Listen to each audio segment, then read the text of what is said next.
Hello అండి, నమస్తే. ఈరోజు మనం కృష్ణగిరి డ్యామ్ గురించి మాట్లాడుకుందాము. ఇది చాలా మంచి ప్లేస్ అండి. ఒక 1 డే పిక్నిక్ స్పాట్కి చాలా మంచి ప్లేస్. మేమైతే బెంగళూరు నుంచి ఒక 3.5 అవర్స్ టు 4 అవర్స్లో వచ్చామండి ఇక్కడికి.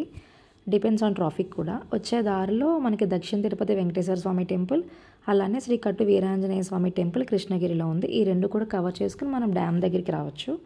ఇక్కడ చూసారా అండి, లోటస్ పాండ్ ఉంది. చాలా కలర్ఫుల్గా ఉందండి. మనకి పిక్స్ తీసుకోవడానికి కూడా చాలా బాగుంది అండ్ చాలా పెద్దది కూడానండి ఇది ప్లేస్. మనకి డ్యామ్ అంటే ఓన్లీ డ్యామ్ లానే కాకుండా మనకు ఒక పార్క్, గార్డెన్ అంతా కూడా ఉంది. అట్లనే ఇక్కడ డీర్ పార్క్ కూడా ఉందండి. కనిపిస్తున్నాయా మీకు డీర్స్? పిల్లలకి కూడా చాలా మంచి ప్లేస్ అండి, వాళ్ళు కూడా ఎంజాయ్ చేయడానికి.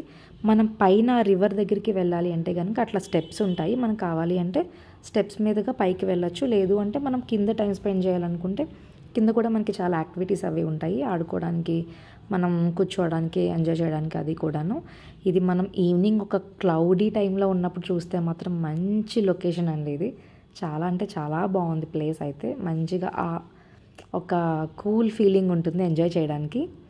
సో ఈ పైన ఉన్న రివర్ పేరు పొన్నియర్ రివర్ అండి. మనకి చుట్టుపక్కల ఉన్న అన్ని గ్రామాలకి కూడా మనకి ఈ రివర్ వాటర్నే యూస్ చేస్తారు పంటలు పండించడానికి, దానికి కూడా. సో ఇది చూసారా, పైకి వచ్చిన తర్వాత ఇది లొకేషన్ అనమాట. చుట్టూ కొండలతోటి చాలా మంచి వ్యూ అండి ఇది. మీరు ఫ్రెండ్స్ అండ్ ఫ్యామిలీస్ తోటి వచ్చి ఒక 1 డే హ్యాపీగా ఇక్కడ టైం స్పెండ్ చేసి వెళ్ళొచ్చు. అండ్ ఇది చూసారా, మనకు ఒక బృందావనం లాగా క్రియేట్ చేశారనమాట. జస్ట్ ఒక టూరిస్ట్ అట్రాక్షన్ రాధాకృష్ణులతోటి.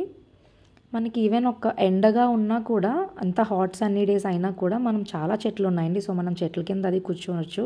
బట్ ఇక్కడ ఫుడ్ అయితే దొరకదండి. చిన్న చిన్న షాప్స్, స్నాక్స్ లాగా దొరుకుతాయి, కానీ మేజర్ ఫుడ్ అది మాత్రం మనం బయట నుంచి తెచ్చుకుని ఇక్కడ కూర్చుని తినేలాగా ప్లాన్ చేసుకోవచ్చు. పిల్లలకి కూడా ఆడుకోవడానికి గేమ్స్ అవన్నీ చాలా ఉన్నాయండి. సో వాళ్ళకి కూడా ఏమీ బోర్ అనిపించదు. ఇంకొకటి ఏంటంటే ఇది ఈవినింగ్ 6కి క్లోజ్ చేసేస్తారు. సో బై దట్ టైం మనం వెళ్ళిపోయేలాగా ప్లాన్ చేసుకోవాలి. సో బెంగళూరు అండ్ హొసూర్ చుట్టుపక్కల ఉండేవాళ్ళు మీ వీకెండ్ గెటవేస్లో ఈ ప్లేస్ కూడా యాడ్ చేసుకోవచ్చు. Thank you for the watching.